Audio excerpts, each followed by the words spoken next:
নমস্কার, সকলকে স্বাগত জানাই আমাদের চ্যানেলে। আপনার দিনটি শুভ হোক এই প্রার্থনা করে আজকের ভিডিওটি শুরু করছি। শনি মহারাজ বকরি হচ্ছেন 13ই জুলাই 2025 এবং থাকছেন টানা 138 দিন, অর্থাৎ 28শে নভেম্বর পর্যন্ত। 2025-এ 28শে নভেম্বর পর্যন্ত। তো এই সময় মিথুন রাশির ওপর কী প্রভাব পড়তে চলেছে সেই বিষয় নিয়ে আলোচনা করব। মিথুন রাশির জাতক জাতিকারা কালপুরুষ রাশিচক্রের তৃতীয়তম রাশি। আপনাদের রাশির অধিপতি হলো বুধ।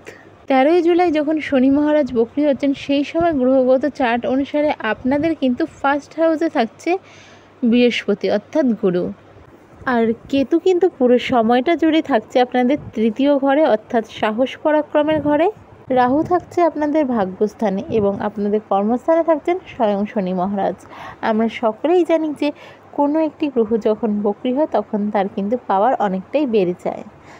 আর শনি মহারাজকে কিন্তু আমরা নেগেটিভ গ্রহ হিসাবেই শাস্ত্রমতে জেনে থাকি, যে রাহু কেতু শনিকে কিন্তু আমরা তামসিক বা নেগেটিভ গ্রহ হিসাবেই চিনি।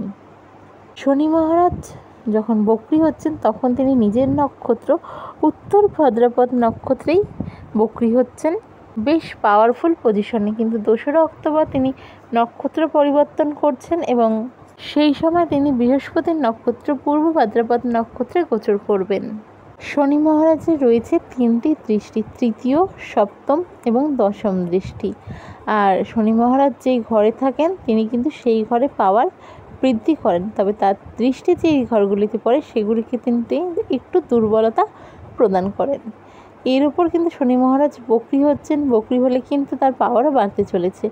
তো এই সময় ঠিক কী প্রভাব পড়তে চলেছে আপনাদের রাশির উপরে, আজকে সেই বিষয় নিয়ে কথা বলবো এই ভিডিওতে। এবং সর্বশেষে থাকছে প্রতিকার। এই সময় আপনারা কি নিজের জীবনটাকে কিছুটা স্মুথ কীভাবে করবেন সে নিয়েই প্রতিকার। তো চলুন ভিডিওটি শুরু করা যাক। তো আমরা সকলেই জানি যে শনি মহারাজ বকরি হচ্ছেন মীন রাশিতে, কিন্তু আরও একটা ব্যাপার রয়েছে, যখন কোনো গ্রহ বকরি হয় তার ইম্প্যাক্টটা পড়ে তার আগের রাশিতে। অর্থাৎ এই সময় বলা যেতে পারে যে শনি মহারাজ যে বকরি হয়েছেন তার ইম্প্যাক্টটা পড়েছে কুম্ভ রাশিতে, বা শনি মহারাজ বকরি হচ্ছেন কুম্ভ রাশিতে। কিন্তু তাহলে আমরা কেন বলছি যে শনি মহারাজ বকরি হচ্ছেন মীন রাশিতে? এই সময় মহাকাশে আমরা যে গ্রহ হিসাবে দেখে থাকি, তো এই সময় যে স্যাটার্ন যেই পজিশনে থাকে দেখে মনে হয় যেন কিছুটা পিছিয়ে এসেছে বা এক ঘর পিছিয়ে এসেছে, একটা ইলিউশন তৈরি হয়। তাই বলা হয় যে আগের ঘরে বকরি হচ্ছে। তো এর ইম্প্যাক্টটা পরে কুম্ভ রাশিতে, এটাই আমরা মেনে চলতে পারি। তো এর অবস্থায় ঠিক কী প্রভাব পড়তে চলেছে মিথুন রাশির ওপরে? তো এই ক্ষেত্রে কিন্তু মিথুন রাশির 9th হাউসেই কুম্ভ রাশি পড়ছে, এই বিষয়টা নিয়ে আমি আগেই বললাম ভিডিওতে। তো এর এফেক্টও পড়ছে লগ্নের উপর। তো প্রথম যে জিনিসটা আপনারা ফিল করবেন, একটা আলস্য ভাব কিন্তু এই সময় আপনাদের মধ্যে আসবে। বেশ লেথার্জি এই সময় আপনারা ফিল করবেন। যে কোনো কাজের ক্ষেত্রে মনে হবে একটু পরে করছি, আচ্ছা করে নেব, মানে একটা অলসতার মধ্যে সবসময় থাকবেন। এই সময় কিন্তু আপনাকে একটু ব্যাক পেইনের সমস্যায় ভুগতে হতে পারে, যার ফলে কিন্তু, আর এই যে লেথার্জির কথাটা বললাম, তো এই দুটো মিলিয়ে কিন্তু একটু সামনের দিকে ঝুঁকে হাঁটা, শরীরে ভার ফেলে দিয়ে হাঁটা, এই জিনিসগুলো নিজেই ফিল করতে পারবেন। এর সাথে সাথে শনি সপ্তম দৃষ্টি অর্থাৎ 7th অ্যাসপেক্ট পড়ছে কোথায়? আপনাদের তৃতীয় ঘরে। তো এই ক্ষেত্রে কিন্তু আপনাদের যে কোনো কর্মের ক্ষেত্রে একটু বাধা আসবে, অবস্টেকলস আসবে, হার্ডেলস আসবে। এই জিনিসগুলো আপনারা ফিল করতে পারবেন। যেই কাজটা আপনি জানেন যে একবারে হয়ে যেত, সেটা হয়তো 2বারে হচ্ছে, 3বারে হচ্ছে। কোনো একটা কিছু ভাবছেন, সেটা কোনো কারণে শুরু করতে পারছেন না। নতুন কিছু ভেবেছেন, সেটা একটু কারণের জন্য স্টার্ট করতে পারছেন না। এই জিনিসগুলো কিন্তু এই সময় আপনারা ফিল করবেন। এই সময় কিন্তু মিথুন রাশির একটা ভালো জিনিস বলাই যেতে পারে, যেটা 11th হাউসে আপনাদের যে প্রভাবটা পড়ছে তার ফলে, সেটা হলো আপনাদের কিন্তু ইচ্ছেগুলো এই সময় পূরণ হবে।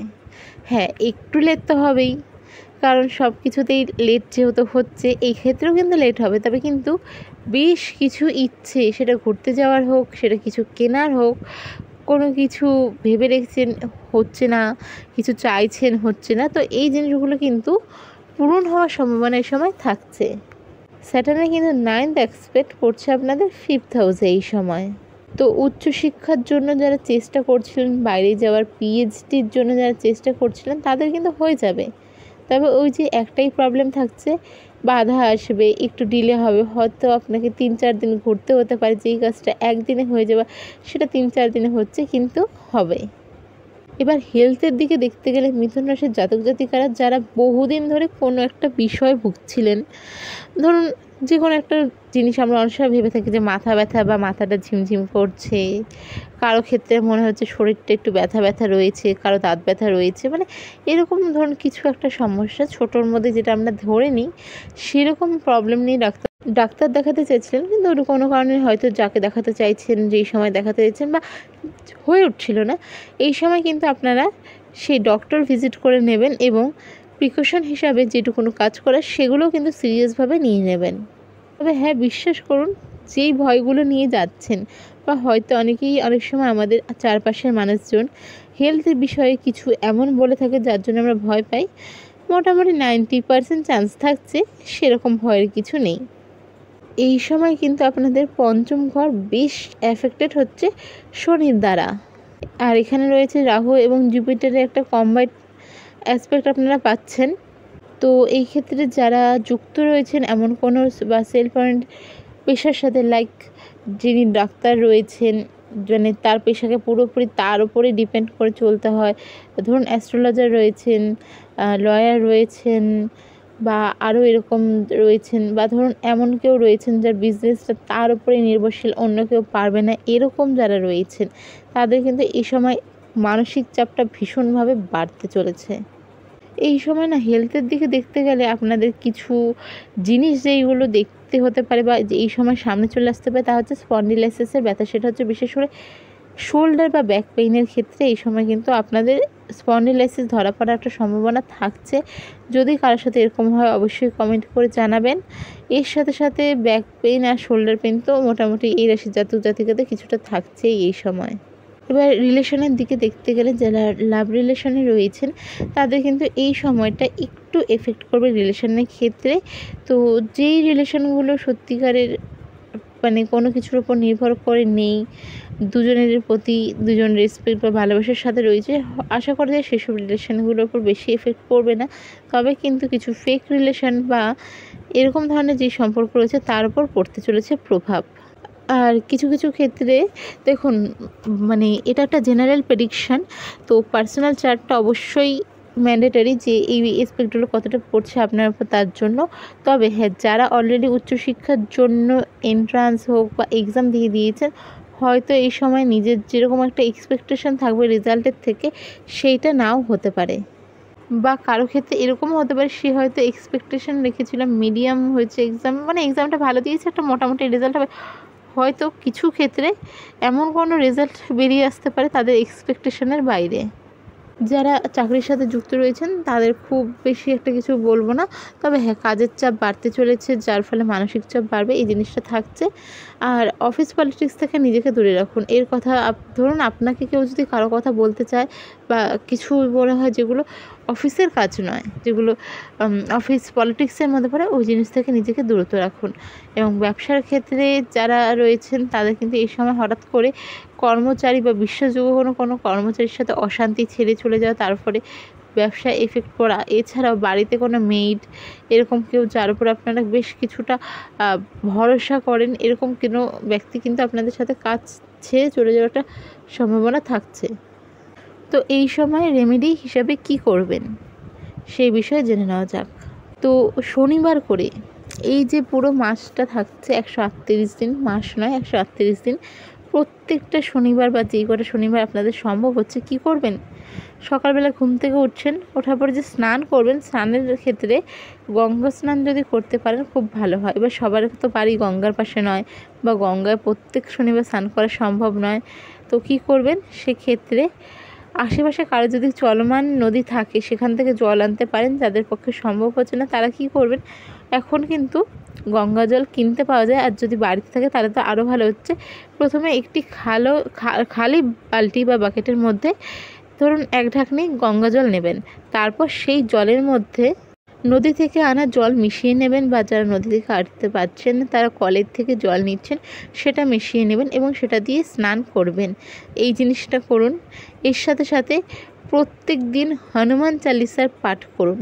হনুমান চালিসা কীভাবে পাঠ করতে হয় আমি সেভাবেও সেটা নিয়েও একটা ভিডিও দিয়ে দেবো। অনেকেই হয়তো পাঠ করেন কিন্তু বলেন যে রেজাল্ট পাচ্ছেন না, তো সেক্ষেত্রেও আমি কীভাবে পাঠ করতে হয় সেটা জানিয়ে দেব আগামীতে ভিডিও দিয়ে খুব তাড়াতাড়ি। এই দুটো করুন। যদি এখন শুরু করছেন না, ভাবেন যে দুটো শনিবার পরে করবেন, তাহলে করতে পারেন, সেটা আপনার ওপর। তবে দেখতে পারবেন যে প্রথম দুটো শনিবার আসার আগে সপ্তাহে কেমন আপনার সময় কেটেছে, আর এই রেমেডিগুলো যদি করতে পারেন তা আপনাদের কি ইম্প্যাক্ট দিচ্ছে। আচ্ছা, এই সময় কিন্তু আপনাকে একটা এমন সিচুয়েশন নিয়ে আসবে যেখানে আপনার আর্গুমেন্ট করার ইচ্ছাটা খুব বেড়ে যাবে। আর্গুমেন্ট করবেন না, মুখে চেপে রাখুন, মুখ বন্ধ করে রাখুন, জায়গাটা ছাড়ুন, কিন্তু কোনোভাবে কিন্তু আর্গুমেন্টে এই সময় জড়াবেন না। এটা আপনার জন্য বেস্ট রেমেডি। যে নেগেটিভ ইম্প্যাক্টগুলো পড়ছে তাতে হুট করে রেগে না গিয়ে, এই সময় কিন্তু রাগিয়ে দিচ্ছে শনি মহারাজ আপনাকে, সেটার কন্ট্রোল করাটা ভীষণ রকম কিন্তু জরুরি থাকছে এই সময়ে। আর July, August, September, October, November ধরে নিন 5টা মাসের মতনই সময় থাকছে। তো ওই 5টা মাসের যে কোনো শনিবার 5বার নিজের ছায়া শনি মন্দিরে গিয়ে দান করে আসুন। সম্ভব হলে মাসের শুরুতে করুন, ইম্প্যাক্টটা খুব ভালোই পাবেন। তো এইটুকুনও করুন, বেশি কিছু করার দরকার নেই। প্রচুর ভালো ফিডব্যাক আপনারা নিজেরাই দিতে পারবেন। অবশ্যই কমেন্ট করে জানাবেন যে কী এফেক্ট পড়ছে বা কতটা মিলছে। আর কোনো কিছু জানার হলে অবশ্যই কমেন্ট করবেন, চেষ্টা করব আপনাদের রিপ্লাই করার। রাধে রাধে, জয় শ্রীকৃষ্ণ।